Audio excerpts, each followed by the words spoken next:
Buenos días y bienvenidos a Tactical Edge 2018. Me siento honrado de que estén todos aquí hoy y espero que yo y todos los oradores, socios y proveedores les entreguemos contenido de alta calidad. Estoy aquí hoy para hablar sobre el Apocalipsis de la complejidad inminente. Tengo que usar un nombre pegadizo y único para que sepas que estoy hablando de algo importante.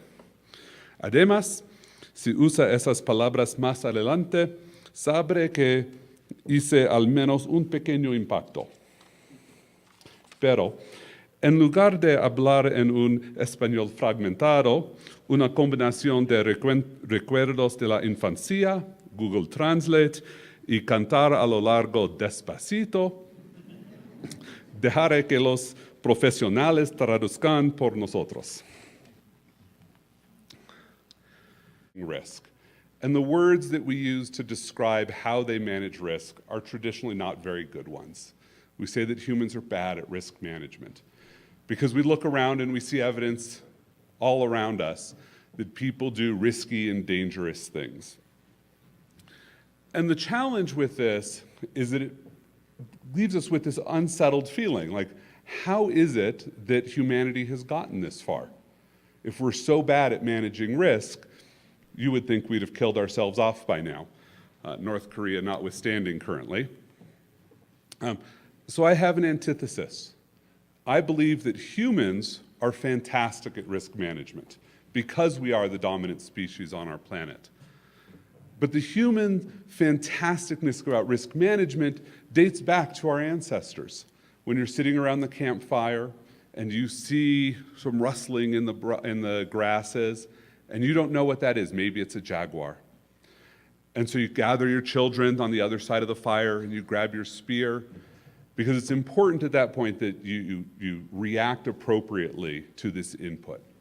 But the way in which you react and the choices that you make are guided not only by our biology, but also by our understanding of the environment that we've been raised in. So let's understand a little bit how we got here. And let's talk a little bit about the hydra, the jellyfish. About 700 million years ago, evolution diverged and humanity's path evolved and the jellyfish didn't. But the jellyfish has this interesting schema that if you touch a jellyfish anywhere on it, its nerves will scream out to it and say, I have been touched. But the jellyfish has no way of knowing where it was touched. It doesn't know if it was touched on the right side or the left side. I don't know how you would know which is the right or the left side on a jellyfish, but neither does it. All it knows is it was touched somewhere. But that's okay because the jellyfish can't move in any direction. All that it can do is pulse its body, which will either move it further away from danger or further into danger and it gets eaten. But that's sufficient for the hydra, is that it has some stimulus that causes it to react, and it only has one reaction, so it can have a very simple processing model. For humans, we have a much more complex processing model, and a good way to model this is a tool out of behavioral economics called the OODA loop, and OODA is the acronym for observe, orient, decide, and act. And conveniently, those words translate almost directly to Spanish, so we get to use the same acronym in English and in Spanish. And what happens is a human sees a thing that happens. They orient themselves against that change in their environment with what they know. They will decide what to do, and they will take some action. And it's a simple model, but it's a model that's very important for understanding how we think about risk. And we often ask ourselves this question: why do people make bad decisions? And if you're in the security community, you often ask this about the people who pay you money. You say, why are they doing this dangerous thing? And the question is, well, at least they're paying you some money. But when we say bad, it's often our polite way of saying stupid. You know, we don't understand your decision, therefore you must be stupid. You're not as smart as I am, obviously, even though you pay me. But the reality is that it's about incomprehensibility. I don't understand why you made this decision. And that's an important thing to get to. to have the humility to understand that the people who are making decisions that you don't understand have a different frame of reference and a different model and different incentives than you. It's not that they're making a decision that is bad in your judgment because they think it's bad. And often it comes down to a conversation where maybe you have someone in your business who wants to do a thing, and they come and they talk to someone in the security field, and they say, I would like to do this thing. And the security person to them is a very bad person. Maybe we're a hacker, and they think that our only job is to say no.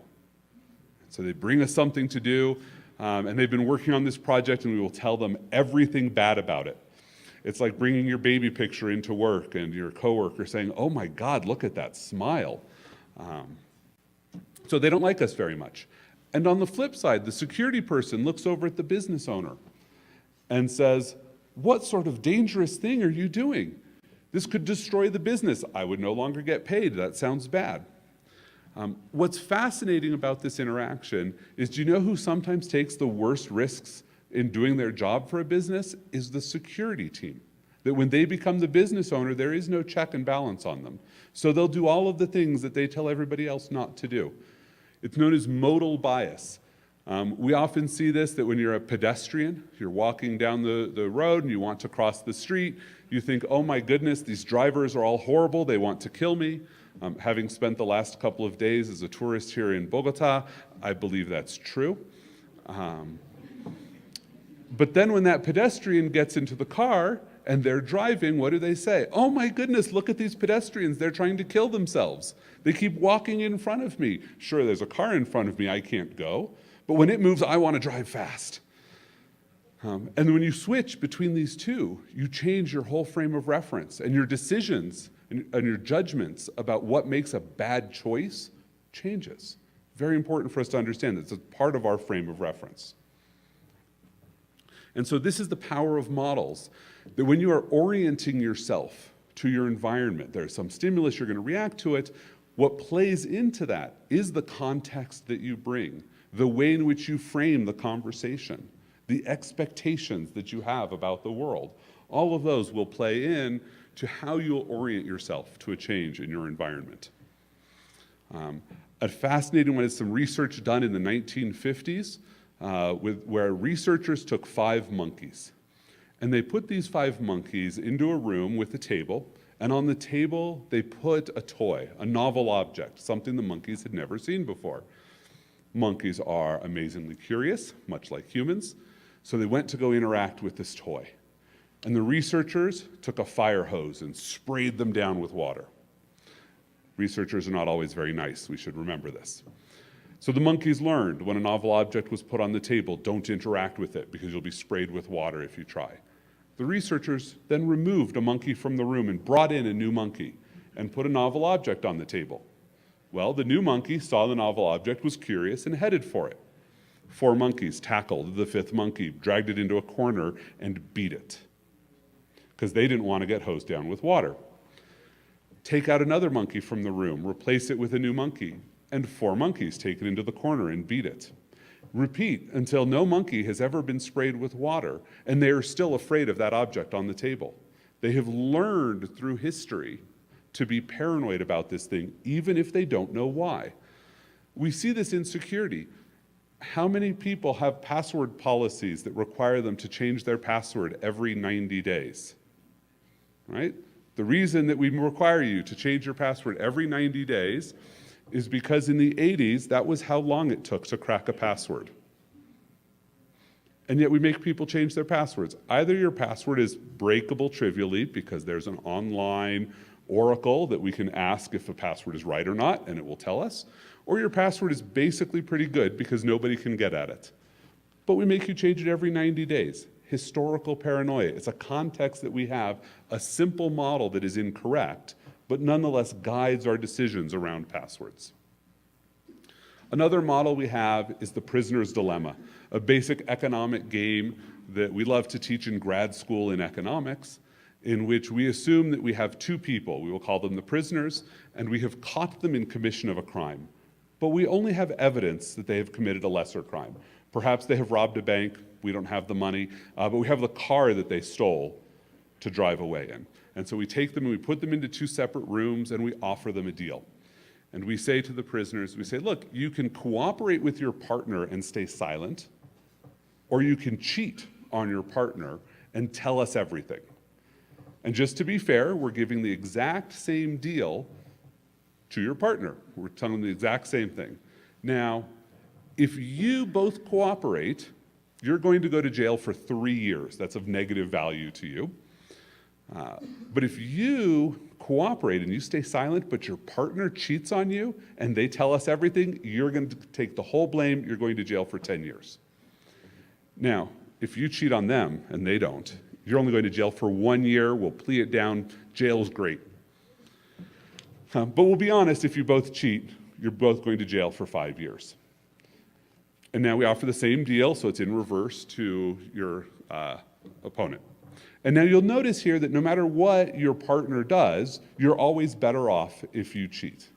And so economic theory says people should choose to cheat. And so we test this. We don't have people go rob banks. That would be almost as immoral as spraying monkeys with a fire hose. So instead what we do is we take this to graduate students at Western universities and we offer them, small amounts of money, maybe some candy bars, and we give them a similar model where they can cheat and get all the money, but if they both cheat, nobody gets any money. And what we discover is that people will only cooperate with one another about 13% of the time. They're very not cooperative. And that they will cheat on each other 40% of the time. So this is a model that we have that sets our expectations for human behavior. That when we see a human doing something, we assume they're cheating because humans cheat all the time. However, in Australia, some researchers who were doing similar work in this said, we always test this on graduate students. And graduate students are WEIRD, the acronym for they're Western, they're educated, they're from industrialized nations, they're generally rich, and they're from democracies. And so it's a very narrow description of human beings. What if we tried this on actual prisoners? We have a prison next door with people who've committed crimes, and we're doing a model about the prisoner's dilemma. So they do the same test with them. And what they discover is that the prisoners cooperate 30% of the time. Both of them are cooperating. And both of them cheating only 19% of the time. It's the exact opposite expectation of what we had in the first case. The rate of an individual cheating drops from 60% to 40%. It's fantastic. And so what's happening here? Well, one piece of this is that they understand that they're playing a 3-player game.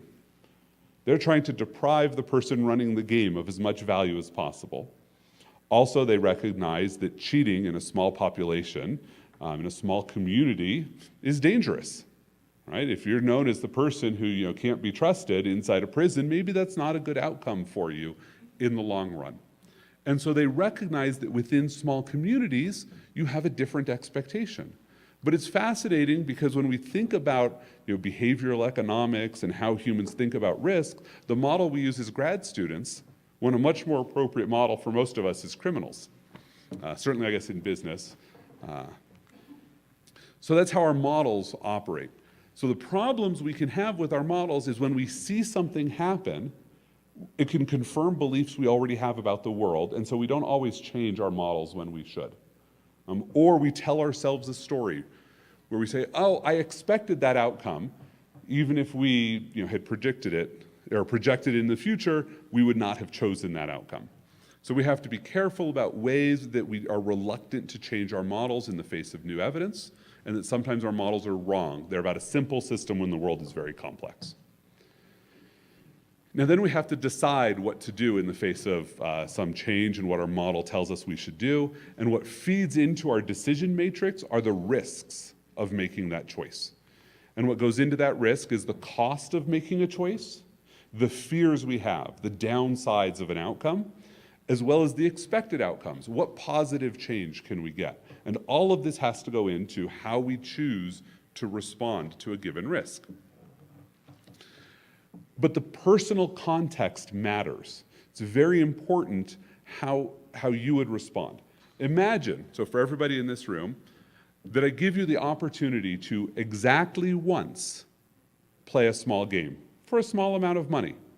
You get to choose how much money you're going to play for, and we're going to roll a fair 20-sided die.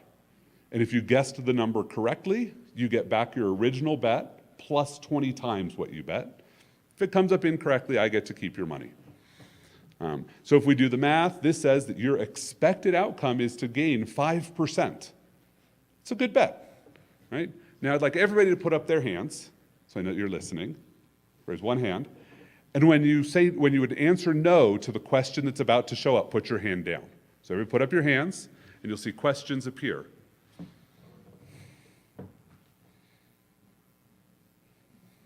Right? It's the same bet, and yet nobody really wants to bet this much money, except maybe the venture capitalists. For them, this is what they bet.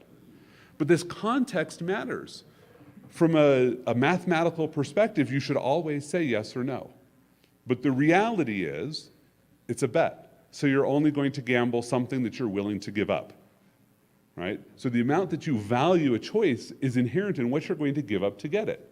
You look at this and say, sure, it would be nice to have, an extra $1 million, but I can't afford to spend, $100,000 on doing that.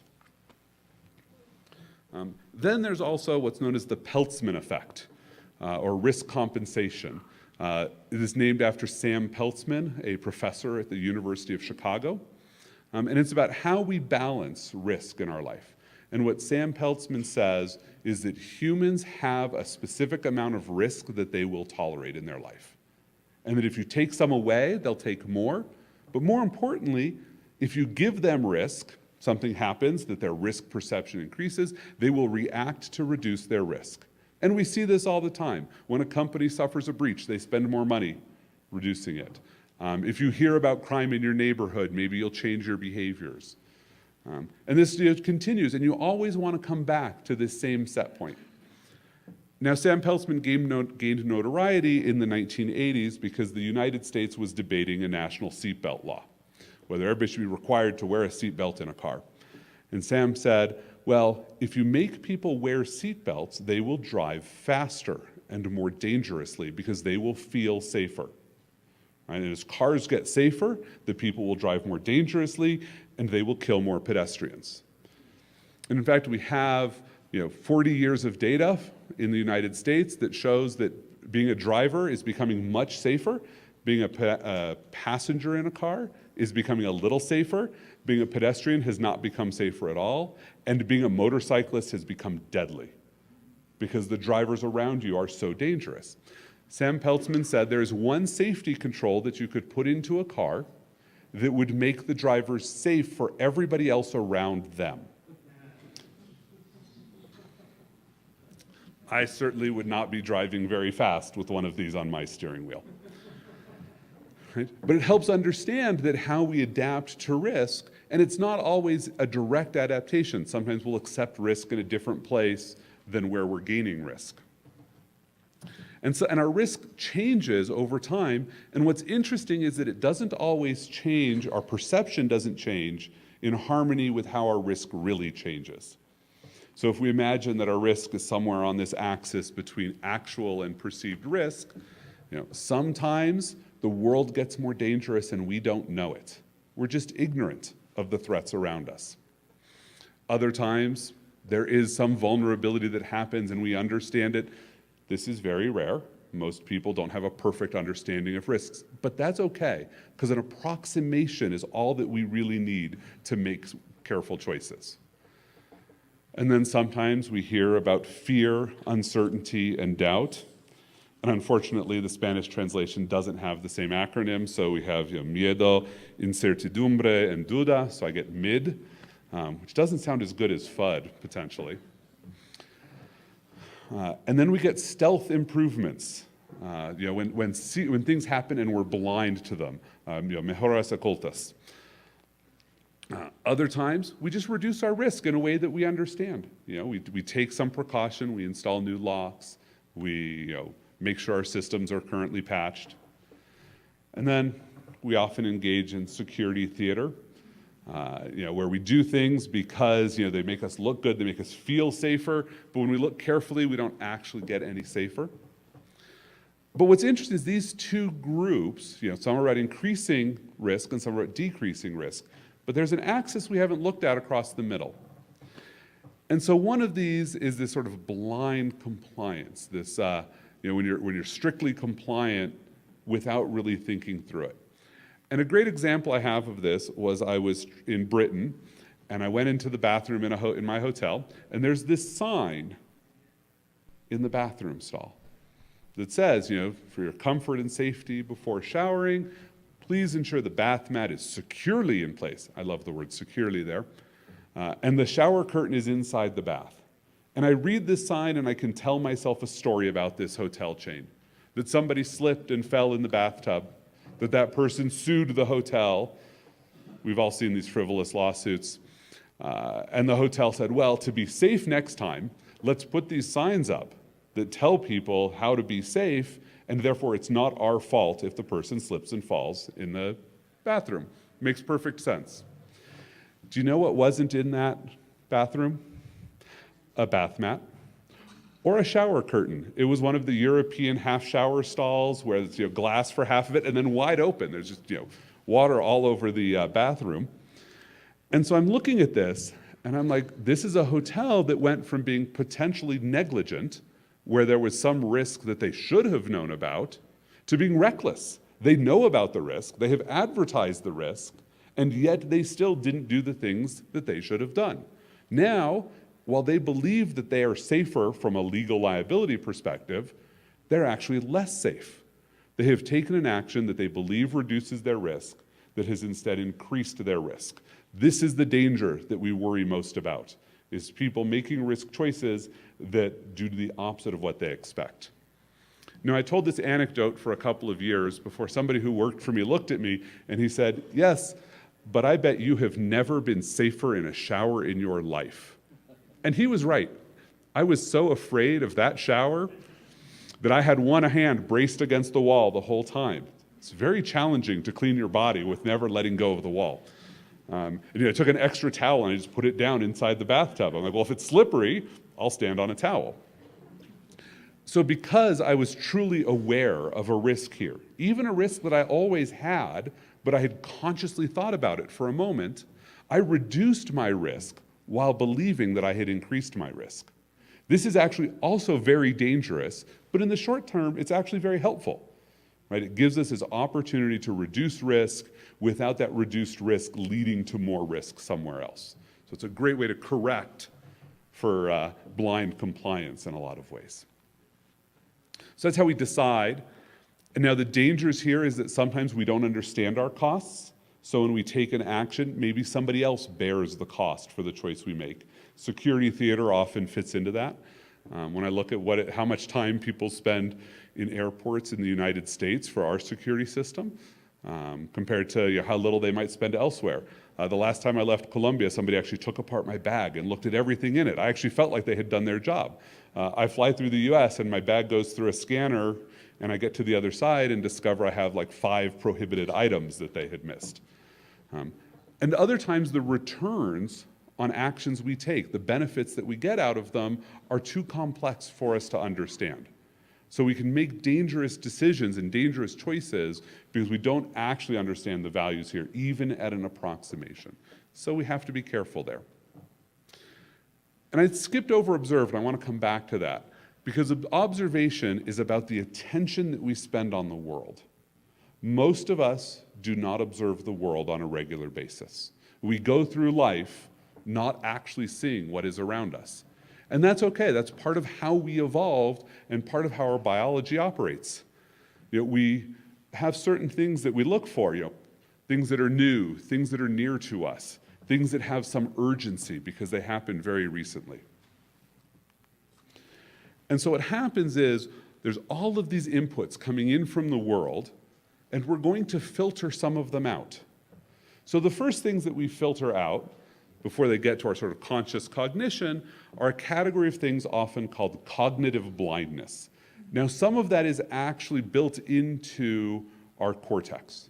If you think about how a reptile operates, an animal that diverged evolutionarily from us, much more recently than the hydra, a reptile's brain actually builds a model of the world that as it is looking, it compares a difference between the two.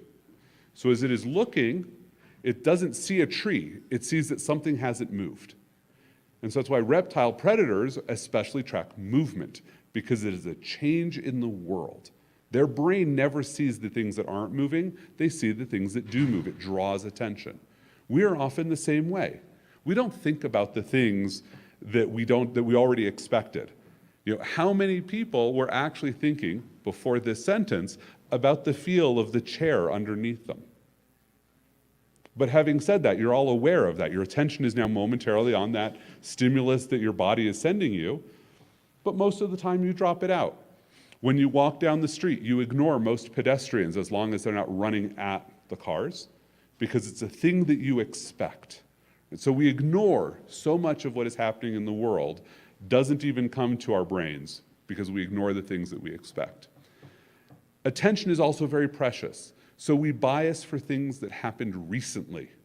So if I tell you a story, we're those hunters from long ago, and I tell you a story about the alligator that climbed up out and ate one of the children in the village yesterday. You're like, oh my goodness, this was yesterday, it's something new, I have to think about it, and what will I do about that alligator? If instead I tell you about this story about the jaguar that ate somebody 5 years ago, you're like, oh, jaguar 5 years ago, I'm not going to spend any more attention thinking about this problem. It's not really a problem because it didn't happen recently. And that's appropriate. If you live in a small tribe, you should really care about the risks that are happening today and not so much about the ones that happened 10 years ago. Of course, we also care about the things that happened to our tribe. If that alligator had eaten one of the children in my tribe, I care more than the jaguar that eats somebody in your tribe, especially if you're far away. And the human brain can only maintain relationships, depending on who you are, with about 150 people, right? And that's your tribe, is those 150 people who are really close to you and that you care about. And of course, things that are really surprising, those will really draw our attention. If you're walking down the street, a pedestrian doesn't look very interesting, but a pedestrian in a clown suit, very surprising. You will go and look at them. So all of this filters out all of the millions of bits of information that are coming into your eyeball and into your ears and into your body every second, because you can only pay attention to about 40 bits per second. Very narrow band of attention that you have. The spotlight that we have is expensive.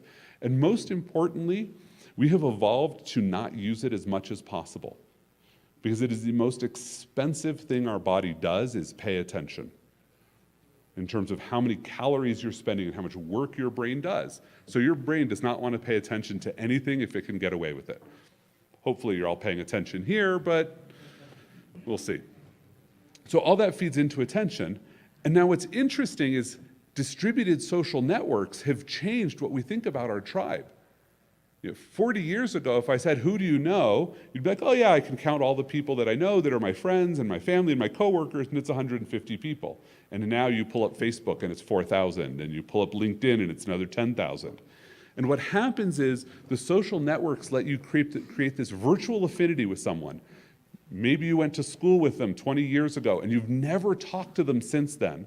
But every so often they post something on Facebook, and when they post something about bad that happened to them, in that moment your brain says, this is my tribe. I need to pay attention, I need to react. Even though you probably shouldn't. They're not somebody who's immediately close to you. This is a thing happening on the far side of the world that you should attenuate, that you should not overreact to that. Also, information flows much, much more quickly. It used to be that if a tragedy happened somewhere in the world, you would find out about it 8 days later. It would be buried on the back page of a newspaper that maybe you would read over your morning coffee. Now, while it's happening, information pops up. You're seeing it on Facebook, you see it on Twitter, your coworkers are talking about this event. And so we're hardwired to react more strongly. When a vulnerability comes out and we give it an interesting name, it is Spectre or Meltdown or Mem Crashed or whatever the name of the day is, we instantly find out about it. And the ones that happen today we care more about than the ones that happened last year. And of course, proximity matters. The things that happen in front of us, we obviously worry more about. Well, live video means that you can feel like you are present. To the people watching the live stream, it's like they're here in this room. To them, this is proximate. So those videos people share on Facebook cause you to react strongly because it's your virtual friend in real time and you're there with them, hearing about it. So often we react to things that we would not have reacted to in the past. And then of course there's how do we act? What choices do we make? And the reality is most of the time we use trained responses, choices we've already made about what to do. When you're driving down the road and somebody dodges in front of you, you don't think about how to move the car. You just pull your wheel to the side. So we do the things that we have practiced and prepared for, that are repetitive actions that our body has muscle memory and cognitive memory for, and that are relatively low risk for us. And if they're not into this, we have a hard time choosing to take those actions. And so, more audience participation. This one is going to be very easy. There will be a word that will appear either on the left side of the line or on the right side of the line. If it appears on the left side of the line, I would like you to say izquierda. It's on the left. If it appears on the right side of the line, derecha. Very easy, right. So for practice, we'll do the first slide here. Excellent.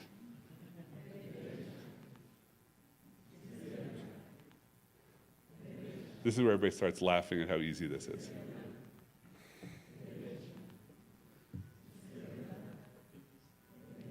Excellent. This is not just making sure that you're all awake, although I appreciate knowing that. Now we'll mix it up a little bit.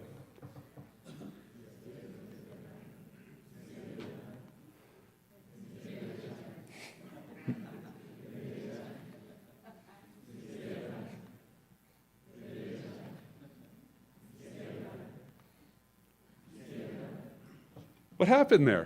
It was fascinating, right? Everybody gets to the third izquierda and they start to say derecha. So in our brain, a simple way to model how we operate is we have two systems, system 1 and system 2. Unfortunately, we let a behavioral economist name them, so he chose names that were not very descriptive. You might want to think of them as the lizard brain and the monkey brain. System 1, the lizard brain, operates without conscious action. It is still you, it is still your brain operating. It's not your body taking action without you. It's that you're not focusing on the action. And there's many things that we do. Driving a car. Does anybody ever, actually, I don't know, you might, if you could do this in Bogota, it's very dangerous to drive. But have you ever driven somewhere and not remembered how you got there? Right? Because system 1 can drive a car. You don't think as you're driving about exactly where you're going to put the steering wheel and how hard to push on the accelerator, because system 1 can do that. System 1 can read words very well. It turns out system 1 is very bad at processing the difference between left and right. That requires thought. So what we did here was we trained your system 1 on the first slide. And it said, I know what we're really doing here. We're just reading words. I will read words. I'm good at that. I don't have to think about it. And then we get to the third word. And for some people, system 1 is very good. It takes your mouth and starts to say derecha. And you go halfway through, you're like, no, this is the wrong word. I will stop. For others, you stopped before the speaking. But there's a moment, a pause, where you have to shift out of system 1 and into system 2, the expensive monkey brain, the one that thinks and has to process, and it now takes over and it operates for the rest of the exercise.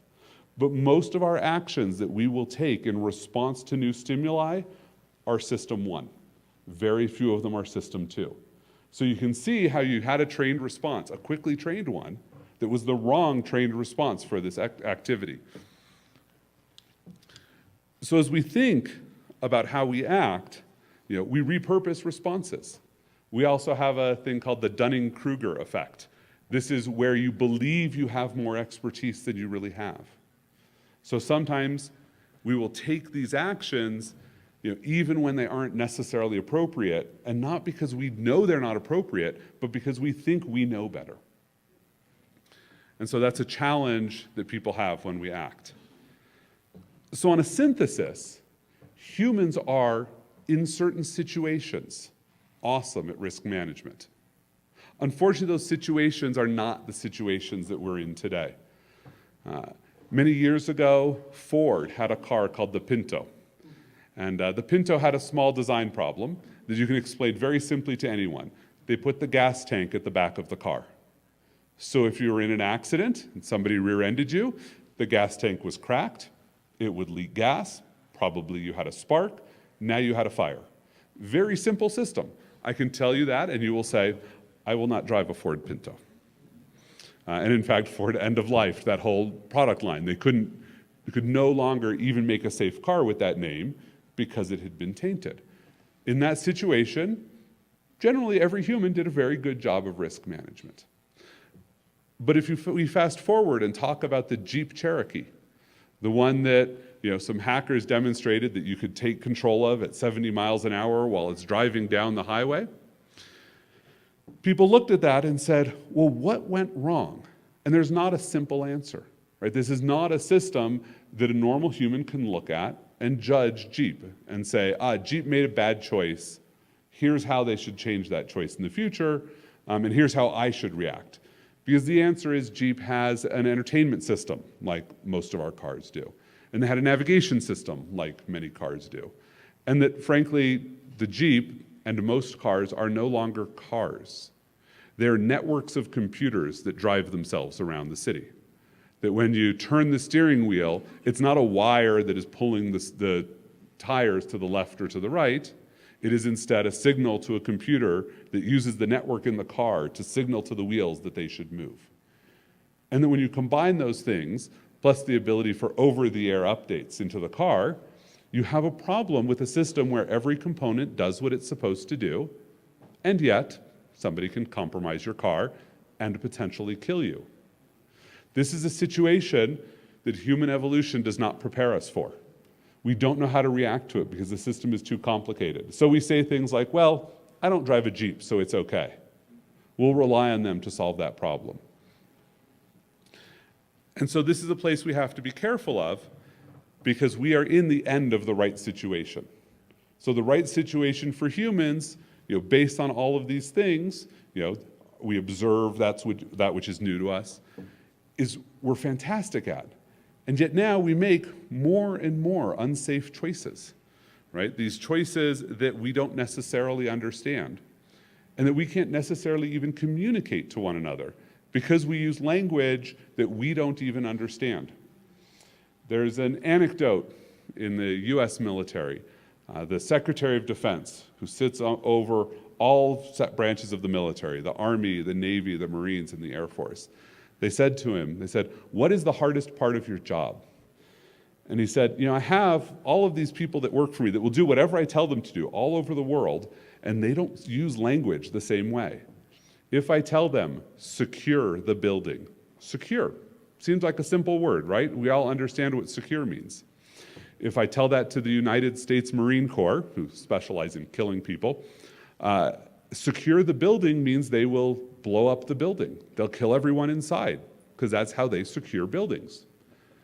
If I tell it to the Army, a land force designed for holding onto territory, I tell them secure the building, they will put sandbags and wire around the building and set up checkpoints and make sure that when you come up, you know the password of the day, because they're generally a protective force for locations. And if I tell the Navy to secure the building, where their ships are always moving around, they will make sure that all of the doors are closed and locked, as are the windows, and that they've turned off the lights. This is what securing a location means. And if I tell the Air Force, I was in the Air Force, to secure a building, they will get for me a 3-year lease with an option to buy the building at the end of the lease. And so we struggle with this now, that we have these problems that we try to talk about.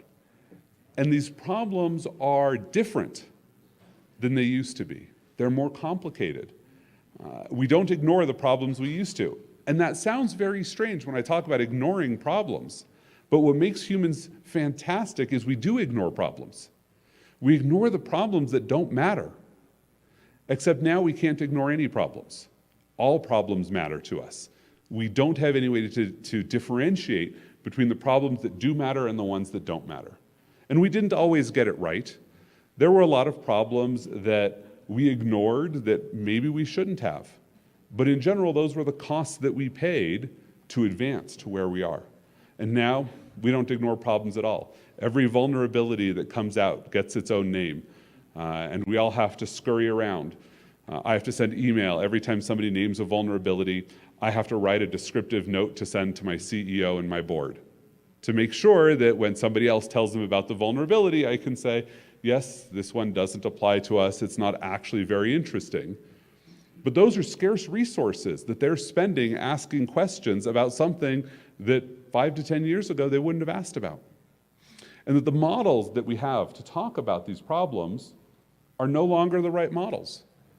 All too often, people will walk in and say, here's what I expect you to say. If you say it, great, I'm good. And if you don't say it, I'm going to worry. Well, if the problems are different than they used to be, and we're talking about more problems, then we have to use different language to answer them, right? We need to be able to defeat our confirmation bubbles and say, okay, this one is different. The vulnerability fatigue, when we look at how many of these named vulnerabilities come out that don't matter. And now we have a confirmation bubble that named vulnerabilities shouldn't matter.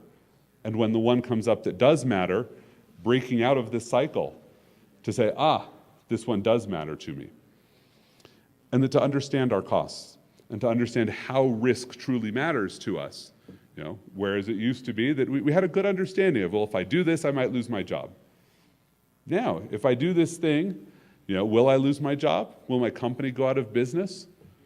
And often here, there's an old saying, and I'll apologize since I know IBM's also one of the speakers, but it was nobody ever got fired for buying IBM, right? And that was about a point in time where everybody used IBM as their vendor. And so it was always the safe choice to make, because the risk there had a simple cost to the person making the choice, which is if I do something new and it goes wrong, I will lose my job. But if I do something like everybody else does, it doesn't matter whether it goes right or goes wrong. And that's a very complex cost. Now, in the world where that was, where IBM was a fantastic vendor and they knew more than you did, it was generally the right choice to buy IBM then. And now, where it's hard, where you have thousands of vendors all trying to sell you something, and you don't understand the costs of implementing those solutions, whether those costs involve people. How many times do we buy technology and then never actually deploy it? Or we start to deploy it to one application and it takes much longer. And yet we have taken an action. So our CFO says, but you bought a security technology. And we say, yes, but we never deployed it. The returns that we got were surprising to us and not ones that we would have understood. And of course, the actions that we take, we repeat these actions over and over again. Many of us are in positions where we're making choices that we don't understand enough to make wise choices. Sometimes we're brave enough to admit it, that we can say, this is outside my expertise, let me go ask someone. But in general, in the security community, we're all expected to be experts all the time. That saying you don't know is dangerous and risky. And so we make choices that can be dangerous to our business. And if we put all this together and look at some of the most recent breaches, whether it is Equifax, or any of the healthcare breaches, or we could walk through all of the companies that have had dangerous things happen to them, right? We can look for a single root cause, and that's often an easy way out. We really like to do that. We like to say, what was the one thing they could have done better? And the answer is often more complex. The ways in which we were making decisions were not appropriate to the problems that we had, but they were safe ways, right? So we're at a point now where I believe we're at the end of what I would call the right situation for humans. And I would wish that I were wrong. Maybe we're not yet at the end. Maybe we have decades more to go before this becomes very dangerous. But I think we're in a place where not only in security, but also in civil society, where the situation that humans find themselves in is no longer the safe situation and the correct situation. So thank you very much. Sorry, a little bit shorter than Edgar expected. But I do appreciate your time and your thought on this. If you have answers, responses, you think I'm not correct, you think I'm dangerously correct, I can be found at any of these places. So I appreciate your time today, and thank you very much.